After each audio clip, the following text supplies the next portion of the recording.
Good morning students. This side Vishal Bansal, आपका science teacher. तो हम लास्ट क्लास के अंदर हम क्या पढ़ रहे थे? हम चैप्टर पढ़ रहे थे, चैप्टर नंबर 4 आई थिंक। उसके अंदर हमने क्या कहते हैं, चैप्टर लगभग कंप्लीट हो गया था। आपको मैंने जो 20 एलिमेंट्स थे याद करने को दिए थे, उम्मीद करता हूँ आप सबने याद कर लिए होंगे। चलो, तो आज हम नया चैप्टर स्टार्ट करेंगे, चैप्टर नंबर 14 नेचुरल रिसोर्सेज। बहुत बेसिक सा चैप्टर होने वाला है। नेचुरल का मतलब क्या होता है? जो भी चीज़ हमें नेचर से मिलती है हम उसको नेचुरल कहते हैं। जो चीज़ हम खुद बनाते हैं उन चीज़ों का यूज़ करके उसको हम आर्टिफिशियल कहते हैं। रिसोर्सेज का मतलब क्या होता है? ठीक है, रिसोर्सेज का मीनिंग भी हम सबको पता है कि जिन चीज़ों से हम बेनिफिट उठाते हैं। तो सबसे बेसिक सी चीज़ क्या आती है इस चैप्टर में कि एक हमें ना बहुत बेसिक सी चीज़ पता है कि हमें ना अभी तक एक ही प्लेनेट के बारे में पता है जिस पे लाइफ अवेलेबल है। ठीक है, हमें नहीं पता कि और प्लैनेट्स हो सकते हैं जहाँ पे लाइफ अवेलेबल हो, बट हमें सिर्फ अर्थ के बारे में पता है कि हाँ अर्थ के ऊपर लाइफ अवेलेबल है।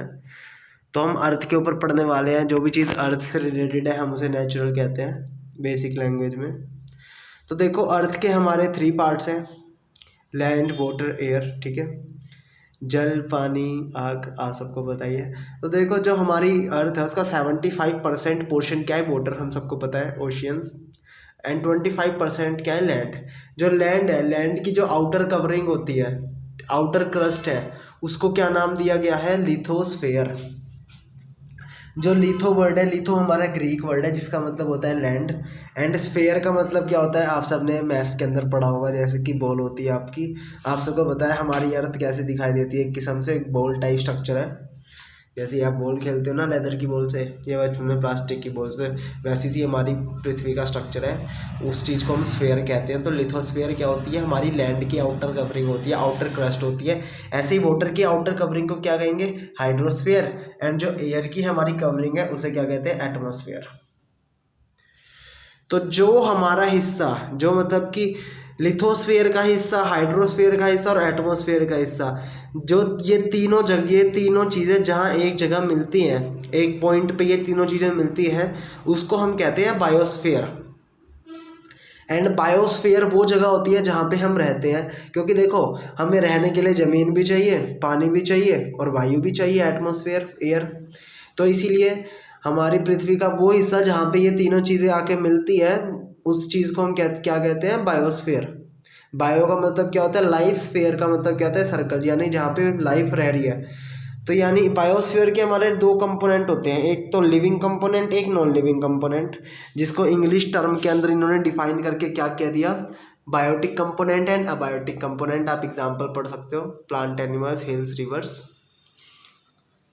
चलो, तो हमारा एक आगे बेसिक सा टॉपिक आता है, hashtag the branch of life, the breath of life, कुछ भी कह सकते हो आप, एयर। हमारे जीने के लिए एयर कितनी ज़्यादा ज़रूरी होती है? ठीक है, एटमॉस्फेयर में 78% नाइट्रोजन होती है, 21% ऑक्सीजन होती है। हमारे जीने के लिए क्या ज़रूरी है? ऑक्सीजन। ठीक है, हम सबको पता है हम ऑक्सीजन लेते हैं ड्यूरिंग रेस्पिरेशन और ब्रीथिंग। अब आता है हमें ना लिथोस्फीयर, हाइड्रोस्फीयर और एटमॉस्फेयर के बारे में पढ़ेंगे। तो हम सबसे पहले एटमॉस्फेयर के बारे में पढ़ते हैं कि एटमॉस्फेयर का क्या रोल होता है क्लाइमेट को कंट्रोल करने में, या क्या हमारे लिए बेनिफिट होता है। तो देखो, जो एयर होती है ना, एक चीज़ आप याद कर लेना कि जो एयर होती है वो बैड कंडक्टर ऑफ हीट होती है, यानी वो हीट को कंडक्ट नहीं करती। क्योंकि एयर के अंदर क्या कौन सी गैसेज होती है? Generally nitrogen and oxygen. And हमने क्या कहते हैं, वो चैप्टर पढ़ा था मेटल्स एंड नॉन मेटल्स वाला। तो नाइट्रोजन एंड ऑक्सीजन ये क्या होती है? हमारी नॉन मेटल्स होती है, ये हमारी गैसेज होती हैं। तो ये हीट को कंडक्ट नहीं करते। Non metals are bad conductors of heat. आप ऐसे भी याद कर सकते हो अगर आप साइंटिफिक वे से याद करो तो, लॉजिकल। तो देखो, जो हमारा एटमॉस्फेयर होता है उसका काम क्या होता है? हमारे अर्थ के टेम्परेचर को मेंटेन करके रखना, एवरेज रखना, कि ऐसा नहीं कि एक साथ ही, जैसे जब धूप निकल रही है तो बहुत ज़्यादा हो गया, या जब धूप नहीं है रात को चांद निकल रहा है तो बहुत कम हो जाएगा। इससे रिगार्डिंग हमारी एक छोटी सी केस स्टडी है। अगर आप देखो तो जो मून है, मून यानी चांद, चांद और अर्थ दोनों मतलब कि सूरज से लगभग बराबर की डिस्टेंस पे है। ठीक है, पर अगर हम चांद के ऊपर टेम्परेचर देखें ना, वो हमारा 190 degree Celsius, negative of 190 degree Celsius to 110 degree Celsius. ठीक है। 0 डिग्री से नीचे पे पानी जमना स्टार्ट हो जाता है, आप सबको पता होगा नेगेटिव में। एंड 100 डिग्री से ऊपर पानी क्या कहते हैं, एवोपरेट होने लग जाता है। तो आप इमेजिन कर सकते हो क्या इस रेंज में लाइफ पॉसिबल है? नहीं पॉसिबल।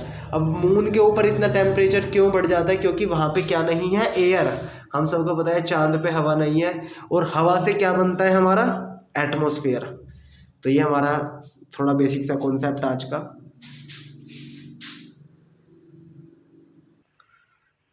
तो जब स्टूडेंट्स आप यूट्यूब देखते हो तो यूट्यूब के अंदर एड्स आती है ना, तो ऐसे ही आज के लिए आज हम भी एक छोटी सी ऐड प्रस्तुत करते हैं जिसका नाम है ऐड टाइम। ठीक है। Biomatics Academy, Biomatics Academy where excellence is a trend. ठीक है। तो ये लोकेशन आपकी हंगरी पॉइंट, आप सबको पता होगा, असंध के अंदर, असंध करनाल रोड पे। ठीक है। अकेडमी खोली है new. Trial class is also available for students and crash course also available. अब मेरे पास बहुत सारे स्टूडेंट का मैसेज आया था कि सर क्रैश कोर्स क्या होता है। तो देखो क्रैश कोर्स का मतलब क्या होता है, देखो क्रैश का मतलब क्या होता है, जब दो गाड़ियाँ आपस में टकराती है। तो ऐसे ही कोर्स, तो मतलब सिंपल सी चीज़ है, कम टाइम में हम ना कोर्स को कंप्लीट कर लेंगे, यानी कि 2 मंथ्स के अंदर जो भी हमारा कोर्स है हम उसको कंप्लीट कर देंगे। तो आप इसको अपने बड़े भाई, छोटे भाई बहन, ठीक है, 9 to 12 अपने भाई बहनों के साथ शेयर कर सकते हैं जिनको अगर पढ़ाई में ज़्यादा दिक्कत आ रही है, उनको पास होने में दिक्कत फील हो रही है, तो वो क्रैश कोर्स ले सकते हैं। That's all for today. जय हिंद, जय भारत।